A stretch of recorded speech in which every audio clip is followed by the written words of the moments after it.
একটা সাধারণ আলু আপনার শরীরের ভেতরে অবিশ্বাস্য পরিবর্তন আনতে পারে।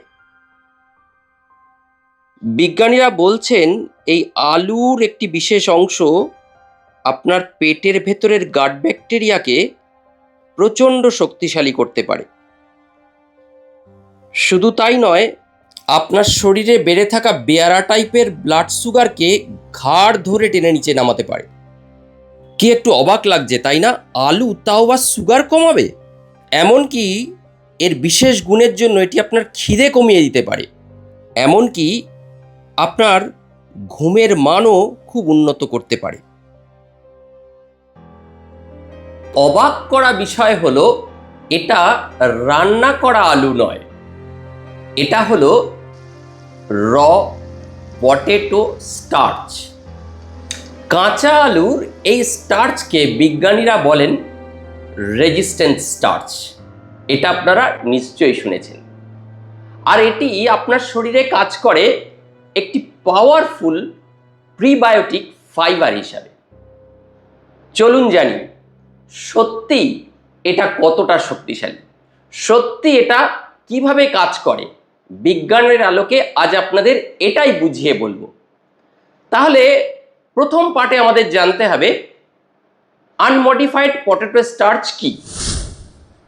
আনমডিফাইড পটেটো স্টার্চ হলো আলু থেকে বের করা কাঁচা স্টার্চ পাউডার, যাকে কোনো রকম রাসায়নিক পরিবর্তন ছাড়াই অবিকৃত অবস্থায় রাখা হয়। আর এই স্টার্চের একটি বড় অংশ হলো রেজিস্ট্যান্ট স্টার্চ টাইপ 2। এর বিশেষত্বটা কি? এর বিশেষত্ব হলো এটা আমাদের ছোট অন্ত্রে, ক্ষুদ্রান্তে, পাকস্থলিতে তো নয়, ক্ষুদ্রান্তেও হজম হয় না, বরং এটি সরাসরি চলে যায় হজম না হওয়া অবস্থায় আমাদের লার্জ ইন্টেস্টাইন বা বড় অন্ত্র। আর সেখানে এটি খাবার দেয় আমাদের ভালো গাট ব্যাকটেরিয়াকে। এটা আমাদের ভালো গাট ব্যাকটেরিয়ার উত্তম খাবার, এটা আপনার খাবার নয়। এবার আসুন পার্ট 2, এ কেন গাট হেলথের জন্য উপকারী। আমাদের অন্ত্রে, আপনার বৃহদন্ত্রে ট্রিলিয়নস ব্যাকটেরিয়া আছে এবং এই ব্যাকটেরিয়া ভালো ব্যাকটেরিয়া।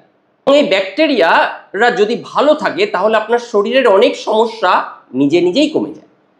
আর রেজিস্ট্যান্ট স্টার্চ কি বললাম?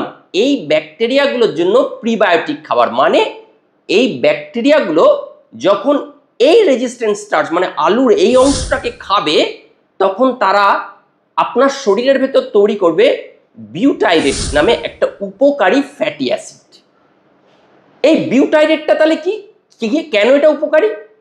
এই বিউটাইরেটের কাজ হলো আপনার অন্ত্রের কোষকে শক্তিশালী করা, আপনার শরীরে বিভিন্ন ইনফেকশন, ইনফ্ল্যামেশন ধীরে ধীরে কমানো, আপনার শরীরের কোলন ক্যান্সারের ঝুঁকি কমায়। এটা 2014 সালের একটি গবেষণায় দেখা গেছে রেজিস্ট্যান্ট স্টার্চ গাট মাইক্রোবিয়ামকে হেলদি করতে, উন্নত করতে খুব সাহায্য করে। আমি সমস্ত গবেষণাগুলোর লিঙ্ক এবং কোন রিসার্চ পেপার থেকে এটা নেওয়া হয়েছে সবগুলোর আমি পরে লিঙ্ক লাস্টে দিয়ে দেবো, আপনারা সেগুলো পড়ে নিজেরাও দেখতে পারেন। আর পার্ট 3 কি করে বললাম? ব্লাড সুগার নিয়ন্ত্রণ করে। আনমডিফাইড স্টার্চ ডায়াবেটিস বা প্রিডায়াবেটিক রোগীদের জন্য ভীষণ উপকারী, কারণ এটি খাবারের গ্লাইসেমিক রেসপন্স কমাতে সাহায্য করে। মানে আমরা যে খাবার খাচ্ছি তারপর রক্তে সুগার দ্রুত বাড়তে দেয় না, অথচ স্টার্চই খাচ্ছেন। কেন এটা বলছি? 2015 সালে একটি গবেষণায় দেখা গেছে রেজিস্ট্যান্ট স্টার্চ ইনসুলিন সেন্সিটিভিটি বাড়াতে সাহায্য করে, যার ফলে শরীর ইনসুলিন আরো ভালোভাবে ব্যবহার করতে পারে। 4 নম্বরে এটা কিভাবে সাহায্য করে? ওজন কমাতে সাহায্য করে। রেজিস্ট্যান্ট স্টার্চ কি বলেছি? পেটে হজম হয় না, ক্ষুদ্রান্তে হজম হয় না। এটা পেটের ভেতর যখন ঢোকে পেটকে অনেকক্ষণ একটা ভরা অনুভূতি দেয়, যার ফলে আমাদের ক্ষুধা কম লাগে, আমাদের খিদেটা খুব কমে যায়, অতিরিক্ত খাওয়ার প্রবণতা কম হয়, অতিরিক্ত খাবার গ্রহণ করতে শরীর নেয় না, ক্যালোরি কম গ্রহণ করা হয়। গবেষণায় এটাও দেখা গেছে রেজিস্ট্যান্ট স্টার্চ ফ্যাট অক্সিডেশন বাড়াতে সাহায্য করে, ফলে শরীর বেশি পরিমাণ ফ্যাটকে ব্যবহার করতে পারে। আর লাস্ট, অদ্ভুত একটা কাজ করে এটা। 5 নম্বর হলো ঘুম আর মুডের ওপর প্রভাব ফেলে। আশ্চর্যের বিষয় কি জানেন? গাট ব্যাকটেরিয়া আমাদের ব্রেনের সাথে সংযোগ আছে। অনেকে বলে না যার পেট ভালো তার সব ভালো, একে বলে গাট ব্রেন অ্যাক্সিস। যখন আপনার গাটের এই অন্ত্রের ব্যাকটেরিয়াগুলো খুব ভালো থাকে, ভরণ পোষণ পায়, ভালো পুষ্টি পায়, তখন তারা শরীরে তৈরি করে সেরোটোনিন, মেলাটোনিন, কিছু নিউরোট্রান্সমিটার, যা আমাদের মুড ভালো করা, ঘুমের মান ভালো করা এতে সাহায্য করে। কিছু মানুষ জানান রেজিস্ট্যান্স স্টার্চ খাওয়ার পর তাদের তার ঘুমের মান এবং কোয়ালিটি এবং সময় অনেকটা বেড়েছে। তাহলে কিভাবে খেতে হয়? এবার আসি 6 নম্বর পয়েন্ট, কিভাবে খেতে হয়। সাধারণত 1 থেকে 2 চামচ আনমডিফাইড পটেটো স্টার্চ, যেগুলো রেডিমেড কিনতে পাওয়া যায় বিভিন্ন অনলাইন প্ল্যাটফর্ম, অ্যামাজন, ফ্লিপকার্ট, এগুলোতে আমি লিঙ্ক দিয়ে দিচ্ছি কতগুলো, এইখানে দেখতে পারেন। এই লিঙ্কগুলোতে মিলিয়ে আপনারা অনলাইন থেকে ওইগুলো কিনে খেতে পারেন। খুব একটা দামও বেশি নয়, খুব ইজিলি অ্যাভেলেবেল। যারা শুরু করতে চাইছেন অনায়াসে শুরু করতে পারেন। 1 থেকে 2 চামচ আনমডিফাইড পটেটো স্টার্চ জলে গুলে খেতে পারেন, দইয়ে মিশিয়ে খেতে পারেন, স্মুদিতে মিশিয়ে খেতে পারেন। শুরু করতে চাইলে 1 চামচ দিয়েই শুরু করুন, বেশি মাত্রায় প্রথমেই শুরু না করা ভালো। কারণ শুরুতে কিছু মানুষের গ্যাস হতে পারে, একটু পেট ফেঁপে যেতে পারে, কারণ এটা বললাম হজম হয় না, অবিকৃত অবস্থা অন্ত্র দিয়ে বৃহদন্তে চলে যায়, সেই জন্য।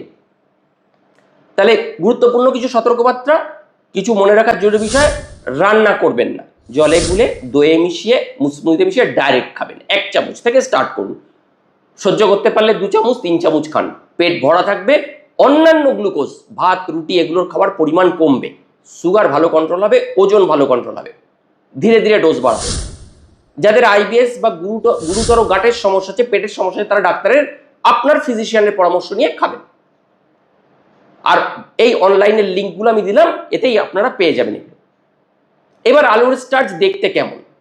সাধারণত পটেটো স্টার্চ দেখতে সাদা রঙের গুঁড়ো, চিনির মতো হয়, ময়দার মতো হয়, একদম সাদা। বৈশিষ্ট্যগুলো কি? ময়দার মতো গুঁড়ো, স্পর্শ করলে মসৃণ, নরম, জলে দিলে সঙ্গে সঙ্গে মিশে যায় না, নিচে বসে যায়, গরম করলে ঘন জেলির মতো হয়ে যায়। মাইক্রোস্কোপে যদি দেখেন, আলুর স্টার্চের দানাগুলো ডিম্বাকার বা গোলাকার ছোট ছোট কণার মতো দেখা যায়। তাহলে এবার আলুর স্টার্চটা কিভাবে তৈরি করা হয়, কতগুলো কোথা থেকে এলো, এটা কিভাবে হচ্ছে, এটাও তো একটা ভয়ের ব্যাপার। কি খাচ্ছি না খাচ্ছি, ডাক্তারবাবু কি বলছেন? প্রথমে বাজার থেকে আলু কেনা হয়, আলু পরিষ্কার করে নেওয়া হয়, ধুয়ে মুছে ভালো করে, মাটি টাটি ময়লা সব পরিষ্কার করে ফেলা হয়, যেখানে এগুলো তৈরি হয়, ফার্মে আর কি, ফ্যাক্টরিতে। এবার আলুকে গুঁড়ো করা হয়, এরপর আলু ঘষে মেশিনে পিষে একটা পেস্ট মতো তৈরি করা হয়। 3 নম্বর হচ্ছে জলে মিশিয়ে তারপর ওটাকে ছেঁকে নেওয়া হয়। এই পেস্ট জলের সাথে মিশিয়ে কাপড় বা ছাঁকনির মাধ্যমে ছেঁকে নেওয়া হয়। এতে আলুর তন্তুগুলো আলাদা হয়ে যায় আর স্টার্চটা জলের সাথে মিশে যায়। এরপর স্টার্চটা রেখে দেওয়া হয়, বসে যেতে দেওয়া হয় 4 নম্বর স্টেজে। কিছুক্ষণ রেখে দিলে ভারী স্টার্চটা তলায় সাদা স্তর হিসাবে জমে যায়। 5 নম্বর, এবার ওপর থেকে জলটা ফেলে দেওয়া হয়, ফেলে জল আস্তে আস্তে ফেলে নিচে বিশুদ্ধ আলুর স্টার্চ জমে যায়। এবার এটাকে ড্রায়ারে দিয়ে 6 নম্বর শুকনো করা হয়, ড্রায়ারে দিয়ে শুকিয়ে নিলেই আলুর সাদা স্টার্চ তৈরি। আলুর মধ্যে প্রায় 60 থেকে 80% শুষ্ক অংশই হলো স্টার্চ।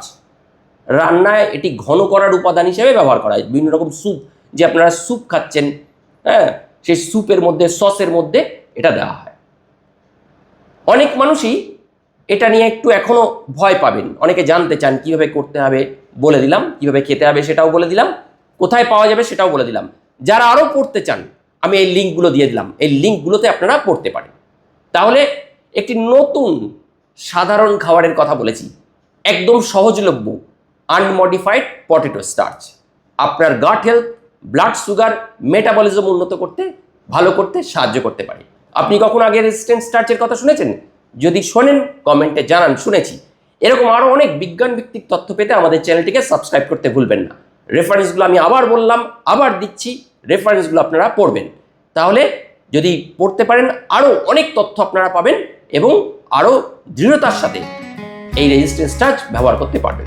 সবাই ভালো থাকবেন, সুস্থ থাকবেন বলে ভিডিওটি এখানেই শেষ করছি।